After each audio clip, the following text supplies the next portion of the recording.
Welcome back to Maheshwari पाठशाला। देख बेटा, अब हम पढ़ेंगे ट्रेड रिसीवेबल्स। क्या है ट्रेड रिसीवेबल्स? एक होता है पेएबल देना, और रिसीवेबल मतलब मिलना, हमें मिलना। हमारे लिए क्या है? रिसीवेबल है। आप पढ़ रहे हैं मेरे पास, आप मुझे फीस देंगे तो आपके लिए क्या है? पेएबल, और मैंने लेनी है आपसे, मेरे लिए क्या है? रिसीवेबल। बात समझ पा रहे हैं? देखें, amount receivable against sale of goods and और सर्विसेज और बोथ। अमाउंट क्या है? रिसीवेबल है, जो हमने माल बेचा है या कोई सेवाएं दी हैं। ठीक है बेटा, it is the amount receivable against sale of goods. ये वो अमाउंट है जो हमने रिसीव करना है, जो हमने गुड्स माल बेचा है, एंड और सर्विसेज और बोथ, सेवाएं भी दी हों और माल भी बेचा हो, तो उसके बदले में जो भी मिलेगा वो हमारे लिए क्या, किस में आते हैं बेटा? ट्रेड रिसीवेबल्स में। ठीक है, trade receivable is the sum of total debtors और बिल्स रिसीवेबल। ट्रेड रिसीवेबल्स में क्या क्या आएगा हमारे पास?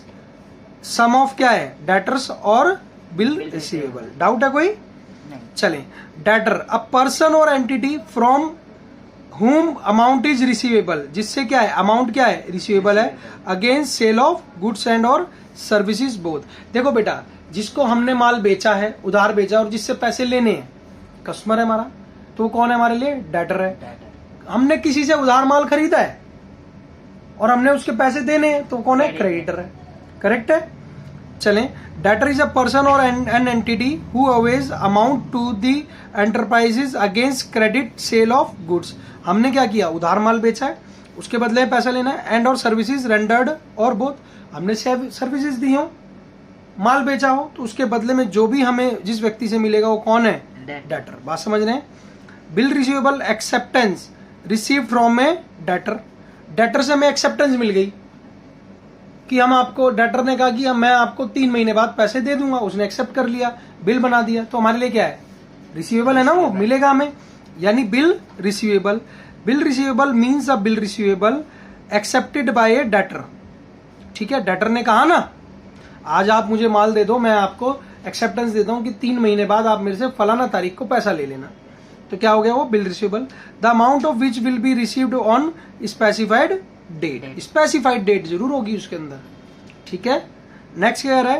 Trade receivable as defined in schedule 3 of the companies act. Trade receivable कहां बताया है उसने? कंपनीज एक्ट में। जब हम पढ़ेंगे कंपनीज अकाउंट, जब पढ़ेंगे 12th में, तो क्या आएगा? Trade receivable as defined in schedule 3 of the companies act 2013।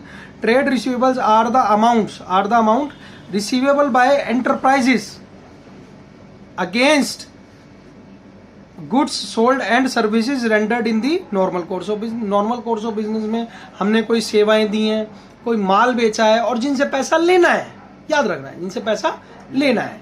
ठीक है, तो किस में काउंट हो जाएंगे? ट्रेड रिसीवेबल में। अगर वो बिल दे दिया उसने तो बिल रिसीवेबल हो जाएगा, नहीं दिया तो डेटर है हमारा। बोलो हाँ।